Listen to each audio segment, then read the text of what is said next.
We're back, baby. Don't you say you left. Come on! And this time, we're taking a look behind the scenes of your favorite Marvel movies to introduce you to some of the unsung heroes of the MCU, the people who make it all happen. But I want to be on the team. When last we saw them, they were neck-deep in Phase 1, the pre-production process, building sets and covering Robert Downey Jr. in purple goo. Quick recap to make sure we're not going over anyone's heads. Nothing goes over my head. See, that wasn't so hard. Pre-production encompasses all the work done before cameras roll. Hiring every cast and crew member, creating every set, costume, and prop, painting backdrops in the same style that artisans have practiced for over 100 years, storyboarding the shots that will eventually make their way to the big screen. That's insane. I know. It's honestly pretty rad. If you missed our video on Phase 1, you can check it out in the link below. But now, we embark on Phase 2. Higher, further, faster, baby. It's time to bring the writer's words to life, to act from the depths of the soul, and to blow up a bunch of shit.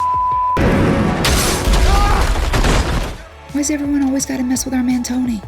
Roll sound, camera speed, and action.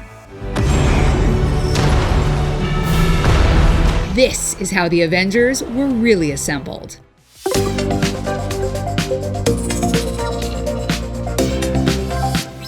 Welcome to the part of the journey where the rubber meets the road and one bad batch of clam chowder can cost production millions of dollars a day. Seriously.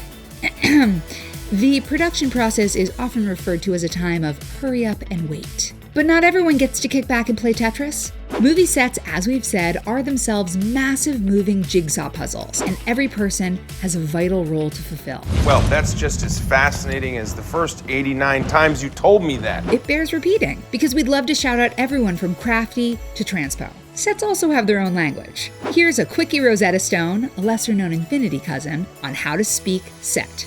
Catering. The people who feed you full-on meals, as opposed to crafty, the table you swing by for a banana or a fistful of red vines. Never trust a set without red vines.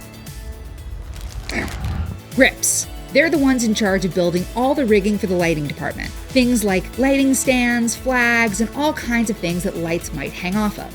If you see someone with a C-stand, that's a grip. They love C-stands. Grips also build tracks and rigging for the camera department, and the person who moves the camera on a dolly is the dolly grip. Gaffers. Think of them as the electrical department. If it has to do with power, gaffers take care of it. They know all the math of how much power a set needs and are also responsible for executing the cinematographer's lighting concept. The cinematographer is also the DP, or the director of photography, who is assisted by the AC, or assistant camera. There's also an AD, assistant director, who is not the assistant to the director, but rather the person who assists the director in making sure everything runs as it should, as well as overseeing call sheets and maintaining order on the set. They're also usually the person who gets to do this. Action! Also, the best boy can be a man or a woman, despite the name, and their job is to be second in command to the head grip or gaffer. They're Scripty, Jenny, and of course, Transpo. These guys come from legend, they're basically gods. Today, we're going to highlight a few other jobs you might have overlooked in the past. Now this is gonna be a good story. You know it, Rhodey. Let's get started. Remember this moment from Guardians of the Galaxy? Well, here's what was going on behind the scenes. Wait! We skipped a step. First, we got to get the second AC in there with a slate, also known as the clapboard or clapper, but not like this. Clapper. Like this.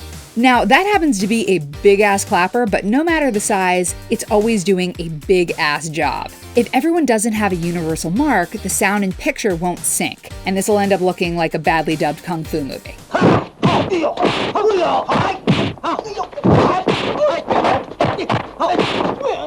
What do you want? Okay, where were we?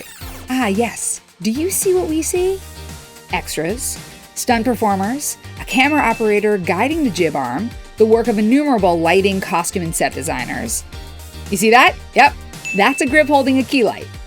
Here's Chris Pratt checking in to make sure he knows what to do as the focus puller steps up to ensure the shot won't be fuzzy. But now comes the real star of the show. Wait for it. Wait for it. Yes! Not all heroes wear capes!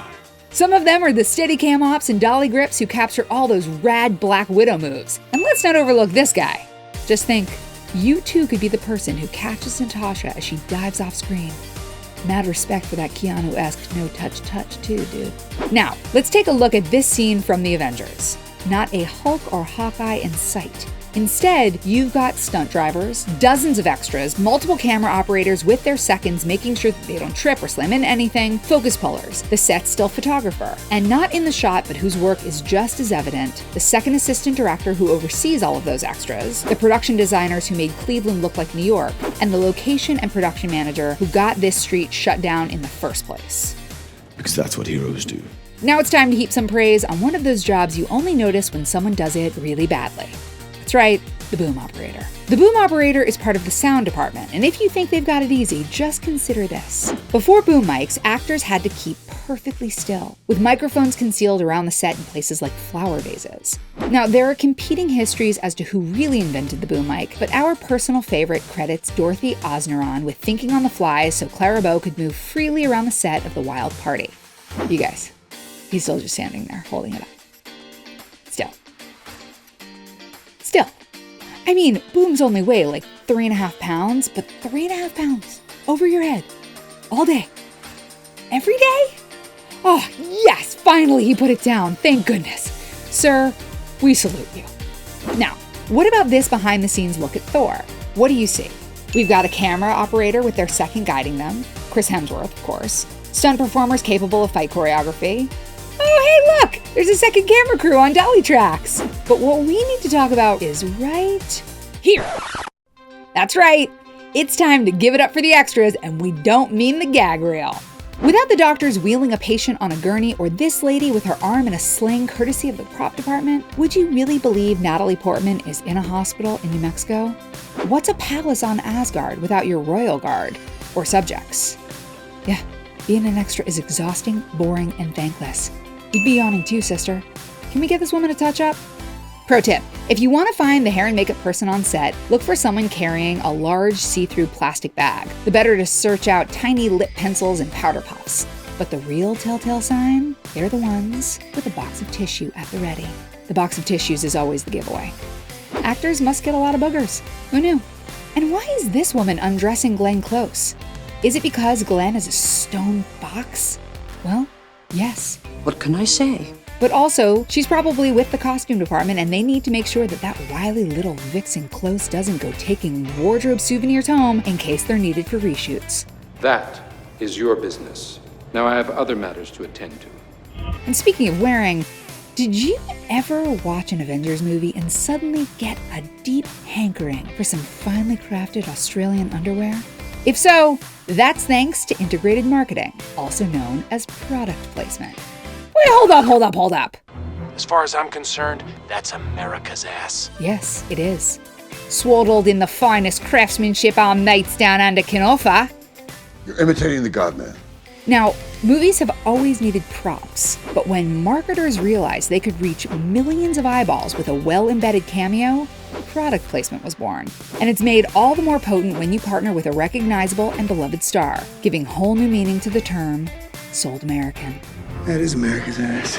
Well, that about wraps it up for Phase 2. That was awesome! Thanks, buddy.